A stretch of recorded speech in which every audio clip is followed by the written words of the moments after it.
사도신경으로 우리 신앙이 하나인 것을 고백하겠습니다. 나는 전능하신 아버지 하나님, 천지의 창조주를 믿습니다. 나는 그의 유일하신 아들 우리 주 예수 그리스도를 믿습니다. 그는 성령으로 잉태되어 동정녀 마리아에게서 나시고 본디오 빌라도에게 고난을 받아 십자가에 못 박혀 죽으시고 장사된 지 사흘 만에 죽은 자 가운데서 다시 살아나셨으며 하늘에 오르시어 전능하신 아버지 하나님 우편에 앉아 계시다가 거기로부터 살아있는 자와 죽은 자를 심판하려 오십니다. 나는 성령을 믿으며 거룩한 공교회와 성도의 교제와 죄를 용서받는 것과 몸의 부활과 영생을 믿습니다. 아멘. 우리 찬송가 400장입니다. 찬송가 400장 찬양드립니다.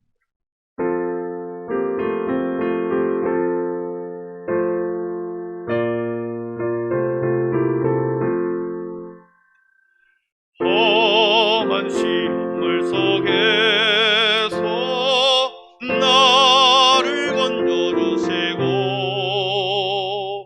노한 풍랑 지나도록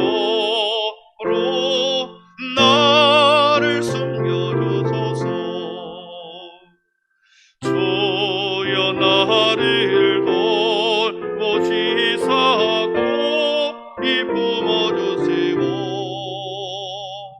험한 풍파 지나도록 나를 숨겨주소서. 권세 능력 모하나사 모든 시험이 이기고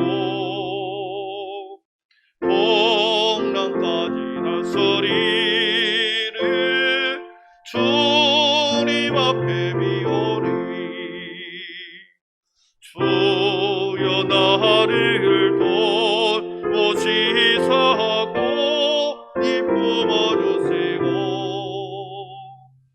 험한 풍파 지나도록 나를 숨겨주소서. 죄악길에 빠진 이모 캄캄한 내비며 벌어진 나의 들으소서 내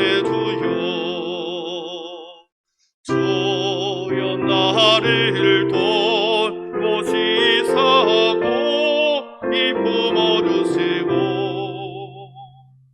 험한 풍파 지나도록 나를 숨겨. 1절 한번 만나봅니다. 험한 시험물 속에서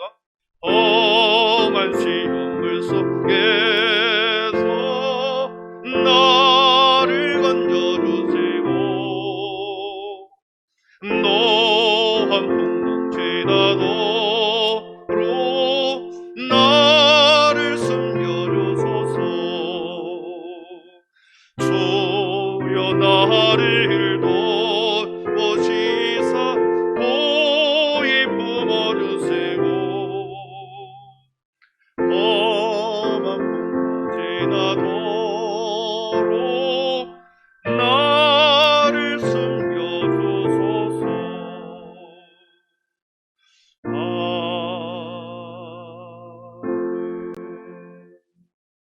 윤석인 권사님 기도 인도해 주시겠습니다.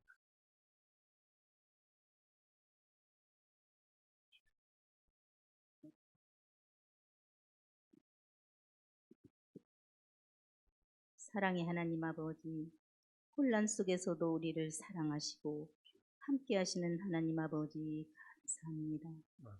허물 많은 저희들을 구원하시고 오늘 3일 밤 주 앞에 나와 찬양으로 예배드리오니 하나님 흥양하여 주시옵소서. 아멘. 저희들 주님을 믿는다 하면서도 때로는 불평으로 살았음을 고백합니다. 주님 용서하여 주시옵소서. 하나님 아버지, 주님 은혜로 우리 한빛교회가 40년이 되었어도 빛이 있고 아름답게 굳게 세워주심을 주님께 감사를 드립니다. 아멘.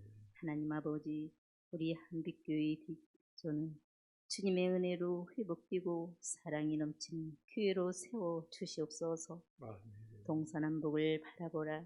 주님 주신 말씀을 저희는 사모하고 잘 감당하게 하옵소서. 아멘. 하나님 아버지, 나라는 여러모로 어려움에 보입니다. 거룩하신 주님 이 땅 위에 사랑과 정직이 갈수록 메마르고 퇴직해가고 있습니다. 주님 지혜를 주시고 주님과 함께하는 평화로운 나라가 되게 하옵소서. 아멘. 믿음, 소망, 사랑, 그 중에 제일은 사랑이라고 하셨습니다. 하나님 아버지, 지금은 5월 가정의 달입니다. 자녀, 부모, 형제 외롭지 않고 사랑이 넘치는 5월이 되게 인도하여 주시옵소서. 아멘. 하나님 아버지, 세상 사람은 코로나 두려움에 떨고 있습니다. 주님 그들을 붙들어 주시옵소서. 아멘. 아픈 우리 성도님들 성령의 보혈로 깨끗하게 치료받게 하옵소서. 하나님 아버지, 단위에 세우신 목사님 성령으로 붙드시고 기름 부으심이 충만하게 하옵소서. 아멘. 이 시간 예배에 저희는 순종하고 하나님의 지혜를 얻어서 우리의 소원 다 이루어지게 하옵시고 주님 영광 드러나게 하옵소서. 아멘. 하나님 아버지, 우리 재단 권속들 어느 곳에 있든지 자리를 사모하고 우리 모두 사랑해서 주님 가시는 길을 따라가게 하옵소서. 아멘. 예수님의 이름으로 기도드립니다. 아멘.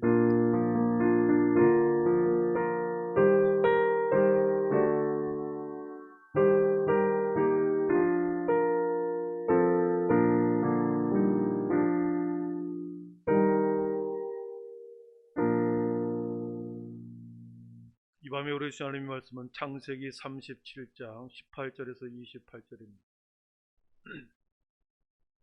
창세기 37장 18절에서 28절입니다.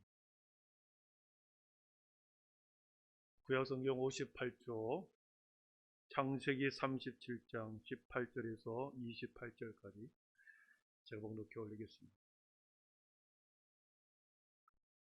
요셉이 그들에게 가까이 오기 전에 그들이 요셉을 멀리서 보고 죽이기를 꾀하여 서로 이르되 꿈꾸는 자가 오는도다. 자, 그를 죽여 한 구덩이에 던지고 우리가 말하기를 악한 짐승이 그를 잡아먹었다 하자. 그의 꿈이 어떻게 되는지를 우리가 볼 것이니라 하는지라.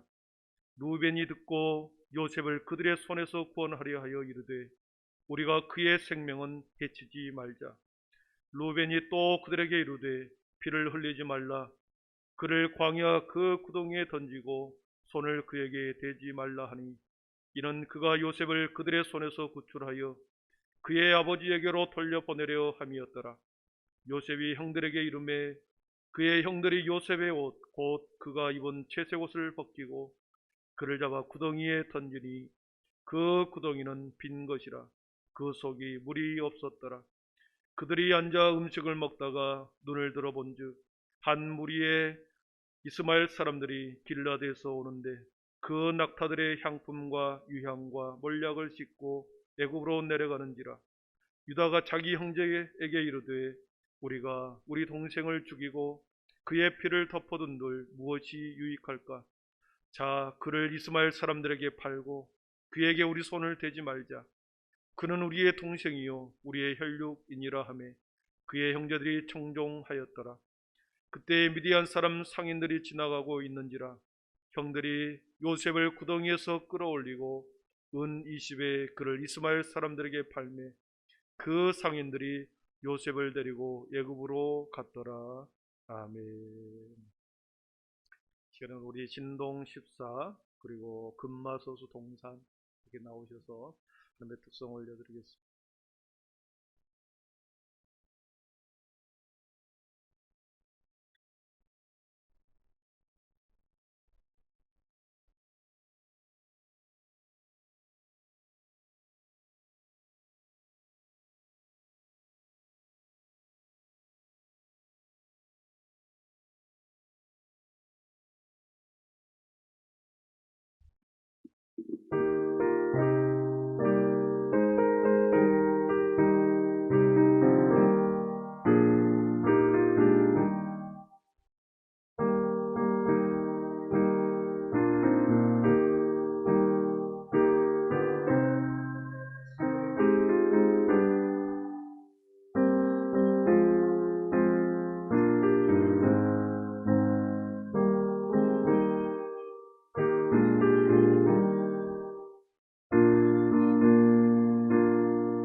아멘. 영광의 박수 올려드리겠습니다. 네, 감사합니다.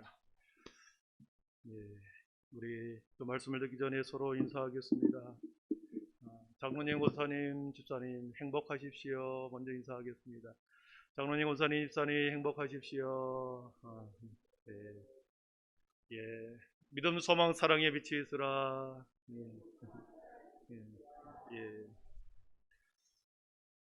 여러분, 다음번에 임직을 생각하시는 분들은 예배를 잘 드려야 되는데 예. 새롭게 임직받은 우리 15분 지금 몇 분이나 나오셨습니까? 한 분, 두 분, 두 분 나오셨네요.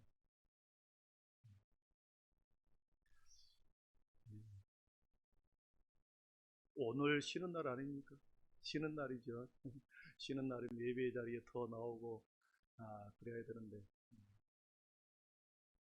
최근에 우리 사회에 반인륜적이고 반사회적인 폐륜적인 범죄들이 우리 사회에서 지금 많이 이루어지고 있습니다.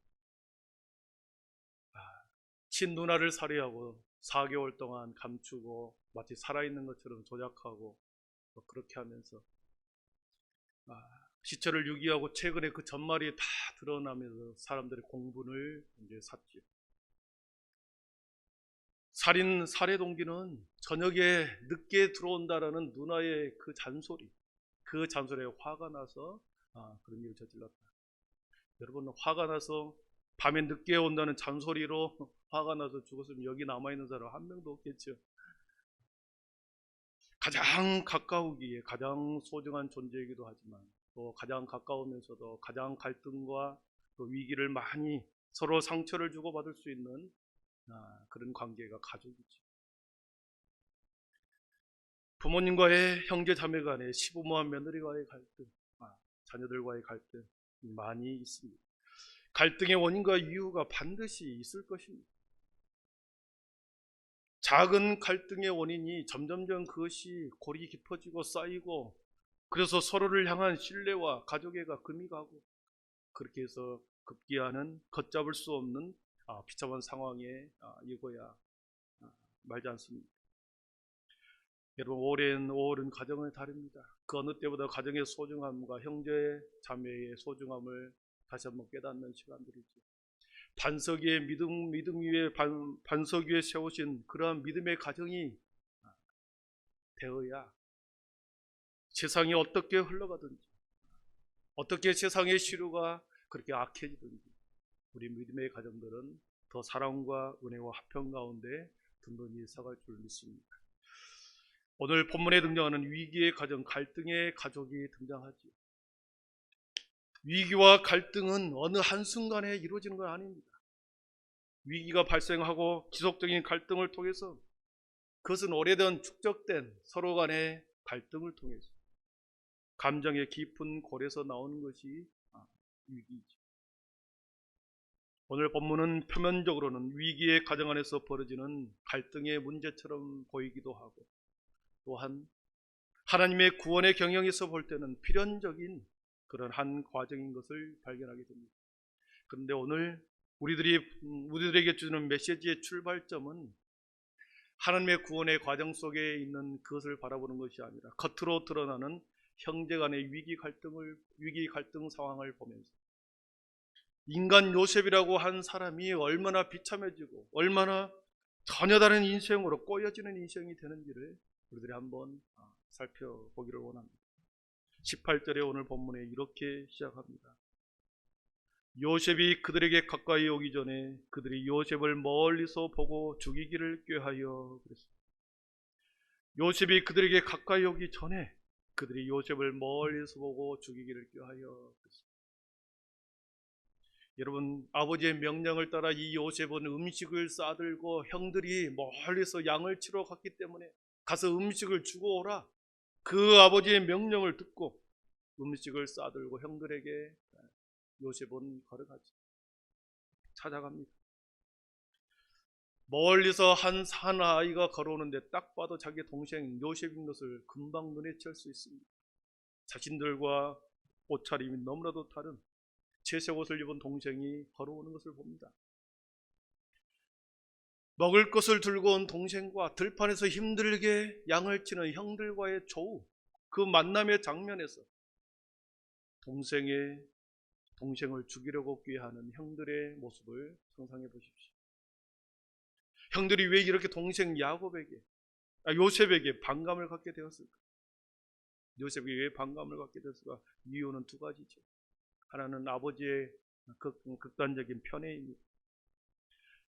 지독한 자녀 아들 요셉에 대한 편애, 다른 아들들보다 요셉을 더 사랑하였기 때문이다. 그 표현이 나옵니다. 여러분, 다섯 손가락을 깨물면 안 아픈 손가락이 없다고 말하지만 우리 자식들 중에서도 더 정이 가는 자식이 있지 않습니까?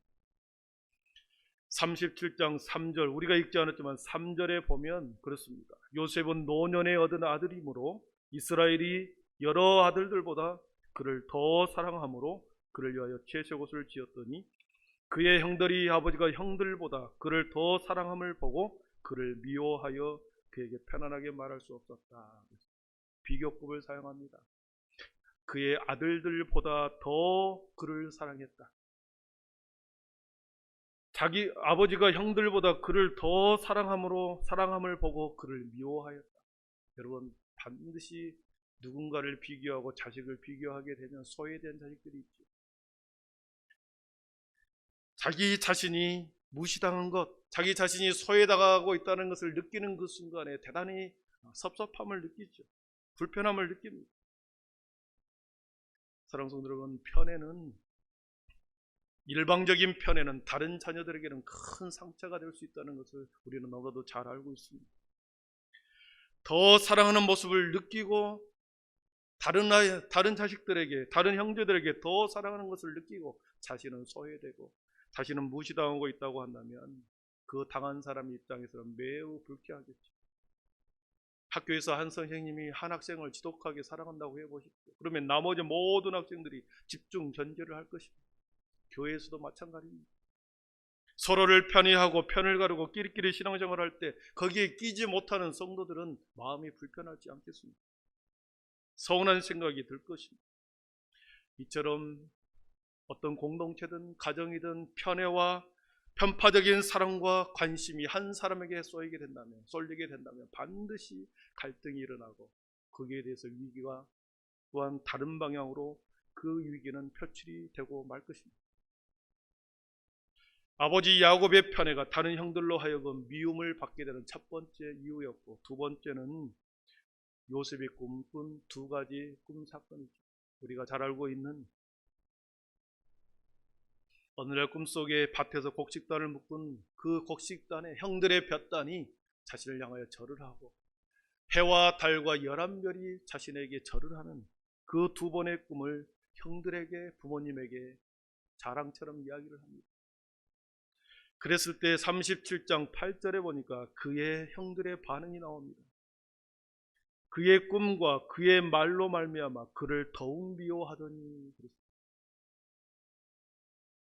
그의 꿈과 그의 두 번의 꿈과 또 자랑처럼 말하는 그 말을 듣고 그의 형들은 더욱 그를 미워하게 되었다. 하루 내내 떼약 볕에서 짐승을 키우고 그 짐승을 돌보고 집으로 돌아와 땀 냄새 나는 옷을 입고 집으로 돌아왔을 때 동생 요셉은 채색 옷을 입고 저처럼 무스를 바르고 형들을 맞이하는 그 모습, 얼마나 형들이 볼 때는 꼴보기 싫었겠습니까? 황당한 꿈 이야기를 하면서 형들이 자신을 향하여 절을 하는 꿈을 꾸었다, 자랑처럼 이야기하는 거죠. 이 두 가지 사건을 통하여 형들의 마음은 요셉에 대한 적개심으로 표출됩니다. 그래서 죽이고자 하는 마음이 일어났던 거죠.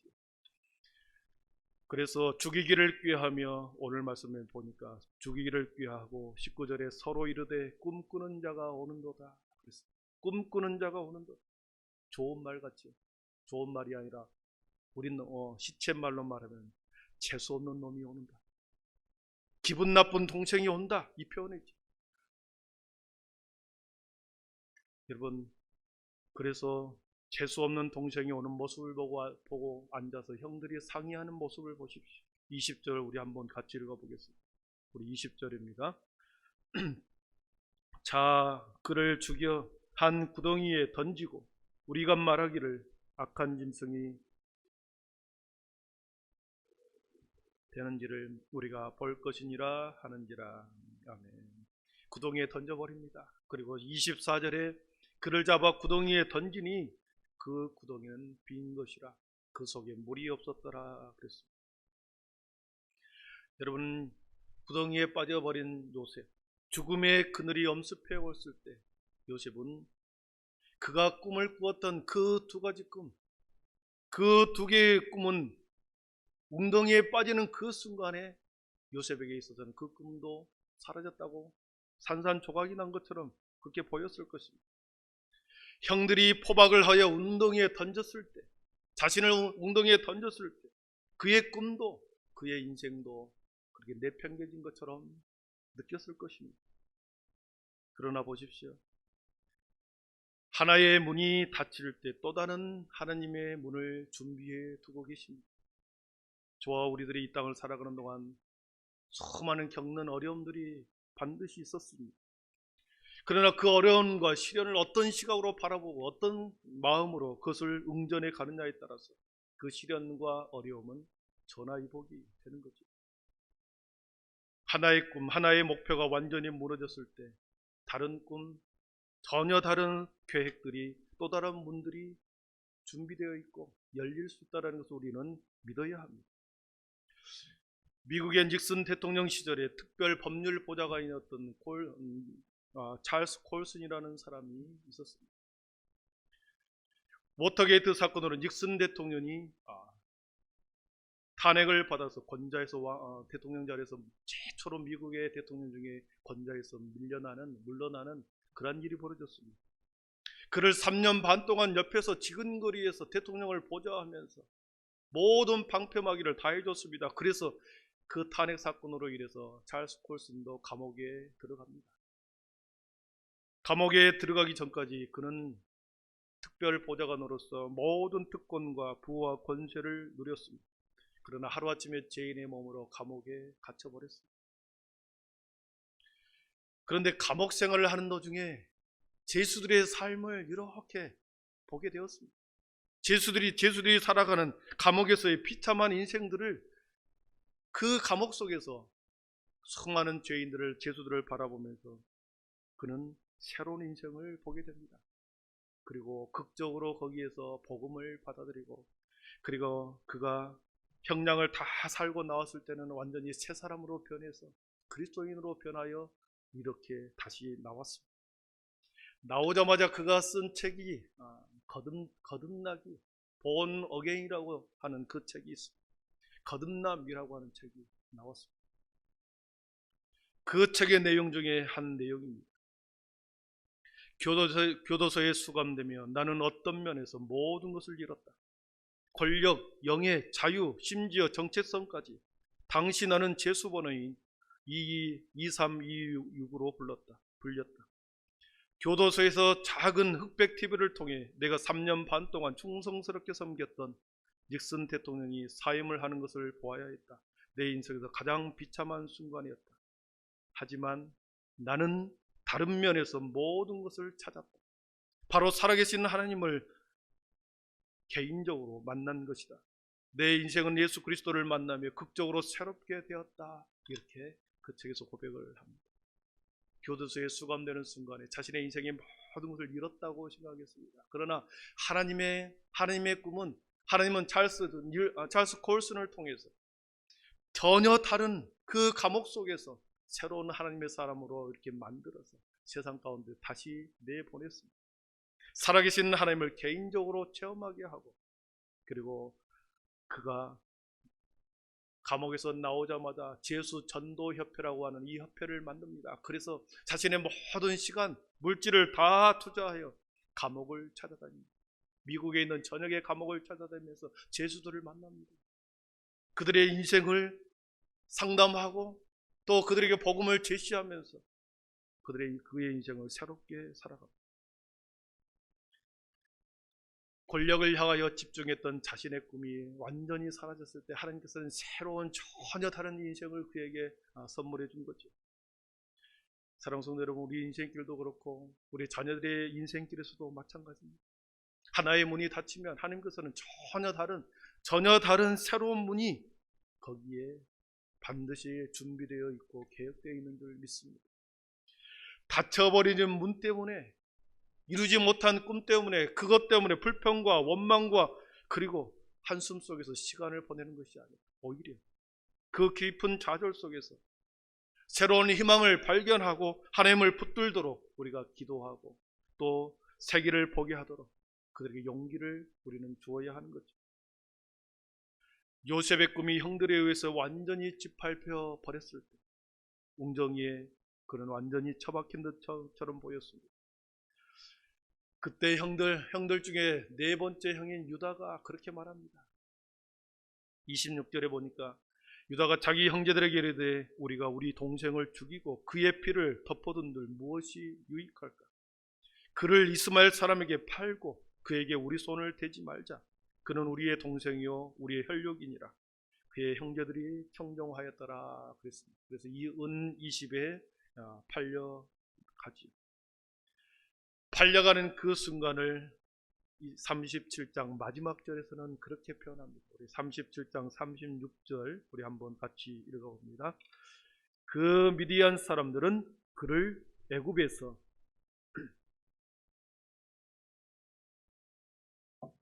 아멘.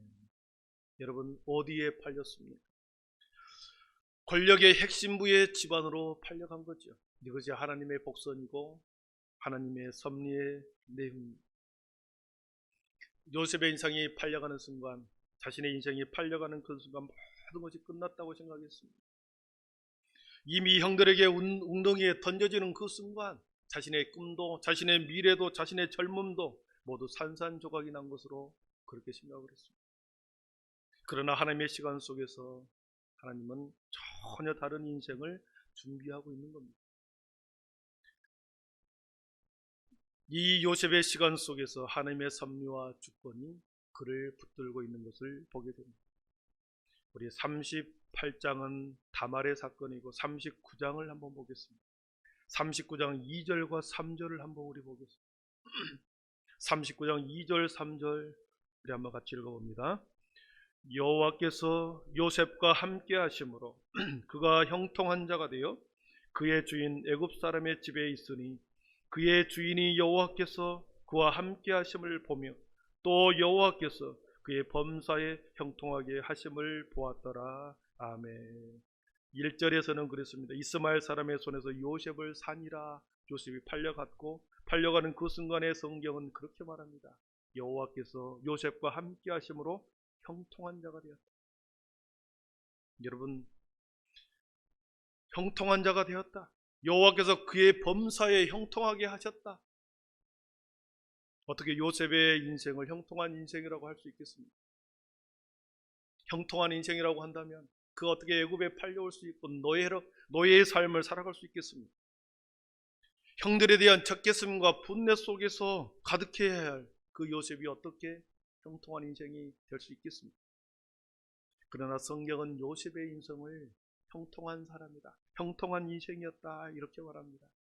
여러분, 성경에서의 형통은 우리가 알고 있는 형통의 내용이 아니라 하나님이 함께하는 사람, 하나님이 함께하는 그 순간을 우리는 형통이라고 말합니다. 그래서 2절에서 여호와께서 요셉과 함께 하셨다. 3절에서도 그와 함께 하심을 보며 여호와께서 그의 범사에 형통케 하셨다. 그렇게 말합니다.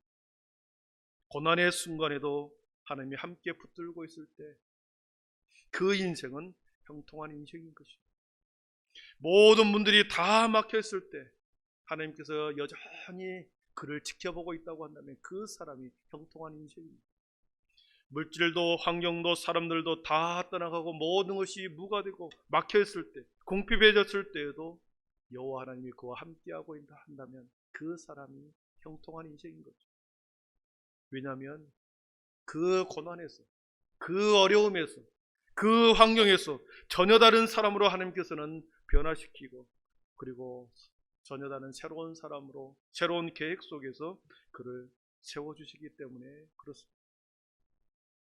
그래서 우리의 신앙과 우리의 입술에서의 고백은 항상 이렇게 고백되어야 합니다. 하나님은 항상 옳습니다. 어떤 상황과 어떤 처지에서도 하나님은 항상 내 인생에서 옳습니다. 질병이 와도 모든 물질을 다 걷어가도 내 앞날에 모든 것이 막혔어도 하나님은 항상 옳습니다. 이러한 고백, 이 고백이 진심으로 나올 때 진정한 복된 인생이 되는 줄 믿습니다. 말씀을 정리합니다. 애굽의 시대장 집에 팔려온 요셉의 인생 속에 하나님의 꿈이 그에게 있었습니다. 애굽 땅에서 민족의 기틀을 형성하기 위해서 거대한 하나님의 구원의 경영 속에 미리 하나님께서는 요셉을 애굽 땅의 고센 땅으로 보내는 거죠. 그 고센 땅으로 보내기 전에 웅덩이에 빠지게 하고 그것을 통하여 가족과 단절시키고 부모와 단절시키고 그리고 자신의 모든 꿈을 닫고 새로운 하나님의 시간과 하나님의 꿈속으로 하나님은 요셉을 데리고 간 것입니다. 그리고 거기에서부터 요셉을 그 웅덩이에서 하나님은 요셉을 잉태시켰습니다. 그래서 인생은 끝날 때까지 끝난 것이 아니기에 믿음의 사람들은 결코 실망하거나 좌절할 수가 없는 것입니다. 왜냐하면 우리의 끝은 반드시 보장된 미래가 있기 때문에 그런 거죠. 끝까지 믿음의 줄을 붙들고 있을 때 마침내 그 믿음의 줄을 통해서 우리를 웅덩이에서 올려주십니다. 믿음의 줄을 통하여 우리는 또 다른 수많은 사람을 그 믿음의 줄을 통하여 끌어올리는 거죠. 요셉이 붙들었던 그 믿음의 줄이 그를 웅덩이에서 끌어올렸고, 그리고 요셉의 믿음의 줄이 그의 형들의 인생 전체를 끌어올렸고 마침내 민족의 기틀을 그를 통해서 마련하게 되었던 것입니다. 사랑하는 성도 여러분, 저와 여러분이 이 믿음의 줄만 붙들고 있다고 한다, 어떤 상황에서도 이 믿음의 줄만 붙들고 있다면 우리의 인생도, 저와 여러분의 인생도, 우리 교회도 주님께서 높이 끌어올려 주실 것을 믿습니다. 아멘이십니까? 믿음의 줄만 붙들고 있다면 반드시 하나님께서 우리를 끌어올리셔서 진정으로 존귀한 자로 하나님께서 세상에서 능력 있게 살아가게 할 줄 믿습니다. 기도하겠습니다. 하나님 감사합니다. 요셉의 인생을 통하여 우리의 인생을 돌아보았습니다. 요셉이 끝까지 믿음의 줄을 붙들고 하나님이 그와 함께 하심으로 그의 모든 인생 가운데서는 성경은 형통한 사람이 되었다 말했습니다. 어떤 상황과 어떤 처지에 있어서도 우리가 믿음의 줄을 붙들고 있다고 한다면 우리는 형통한 사람이 되게 될 줄 믿고 반드시 언젠가는 그 줄을 통하여 우리를 높은 곳으로 끌어올려 주실 줄 믿습니다. 우리 모든 한빛의 믿음의 성도들이 어떤 상황과 처지와 상황 속에 있어도 하나님에 대한 온전한 신뢰함이 있게 하시고, 어떤 경우와 상황 속에서도 항상 내 인생 가운데서 벌어지는 모든 것은 하나님이 옳다고 하는 이 믿음의 고백을 통해서 우리의 입술에서 불평과 불만을 제하여 주시고 항상 감사와 기쁨으로 살아가게 하여 주시옵소서. 그래서 요셉과 같은 그런 아름다운 인생, 더 많은 사람들에게 아름다운 영향력을 행사하는 요셉과 같은 그러한 인생과 그런 가문이 되게 하여 주시옵고 우리 교회가 그런 교회 되게 하여 주옵소서. 예수님의 이름으로 기도드립니다. 아멘. 여호와께 돌아가자. 우린 돌아서도 그는 변치 않네. 여호와께